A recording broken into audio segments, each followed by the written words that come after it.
ဒီကောင်လေးဟာမိန်းကလေးတွေကိုနေတိုင်းတက်လက်ရှိတယ်ပြီးရင်သူတို့ရဲ့ခန္ဓာကိုယ်တွေကအစီတွေကိုထုတ်ယူပြီးအိုးကြီးတစ်လုံးထဲမှာထည့်ချိုတယ်အဲ့ဒီနောက်အဲ့ဒီအစီတွေကနေအသက်ခံရတဲ့မိန်းကလေးတွေရဲ့ကိုယ်တင်းရနဲ့တိုင်းရတဲ့ရေမွေးတွေကိုထုတ်လုပ်ပါတယ်ဒီလိုနည်းနဲ့သူဟာရေမွေးဆဲနှစ်မျိုးကိုဖန်တီးခဲ့တဲ့ရက်အနေငယ်အတွင်းမှာပဲရေကန်တွေထဲမှာမိန်းကလေးတွေအလောင်းကိုစတင်တွေ့ရှိလာရပြီးနေရာအနှံ့မှာလည်းမိန်းကလေးတွေပျောက်ဆုံးကုန်ကြပါတယ်ဒါကြောင့်ဘရင်ကြီးကလူတိုင်းကိုအိမ်ထဲမှာပဲတကားပိတ်နေကြဖို့အမိန့်ထုတ်ပြန်ခဲ့ပေမဲ့လည်းလူတက်မှုတွေကရက်မသွားခဲ့ပါဘူးဘရင်ကြီးဟာသူ့သမီးတော်ရဲ့အသက်ကိုဘေးကင်းစေဖို့အတွက်မြို့ပြင်ကိုပို့ဆောင်လိုက်ပါတယ်ဒါပေမဲ့ဒီကောင်လေးမှာထူးဆန်းတဲ့စွမ်းအားတစ်ခုရှိနေတယ်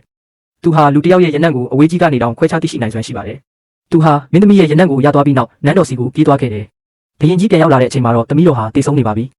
ကောင်လေးဟာမင်းသမီးကိုလည်းတက်ပစ်လိုက်ပြီးသူ့အနှစ်သက်ဆုံးရနံ့ဖြစ်တဲ့ရေမွေးကိုထုတ်ယူလိုက်ပါတယ်နောက်ဆုံးမှာတော့စစ်သားတွေရောက်လာပြီးသူ့ကိုဖမ်းဆီးနိုင်ခဲ့ပါတယ်စုံစမ်းစစ်ဆေးနေစဉ်အတွင်းမှာခွေးတစ်ကောင်ဟာသူ့အိမ်ထဲကိုဝင်သွားပြီးမြေကြီးအောက်မှာမြုပ်ထားတဲ့မိန်းကလေး20ရဲ့အဝတ်စားတွေကိုရှာဖွေတွေ့ရှိခဲ့ပါတယ်ဘရင်ကြီးကသူ့ကိုဈေးအလယ်မှာလူအများရှိကောင်းဖြတ်တတ်ဖို့အမိန့်ပေးခဲ့ပါတယ်တေတံမပေးမီမှာကောင်လေးဟာသူ့ဖန်တီးထားတဲ့ဘရင်မရဲ့ရနံ့လို့တင်စားရတဲ့ရေမွေးကိုတိတ်တဆိတ်ထုတ်ပြီးအဝတ်တစ်ခုပေါ်မှာစွတ်ကာပတ်ဝန်းကျင်အနှံ့ထည့်လိုက်ပါတယ်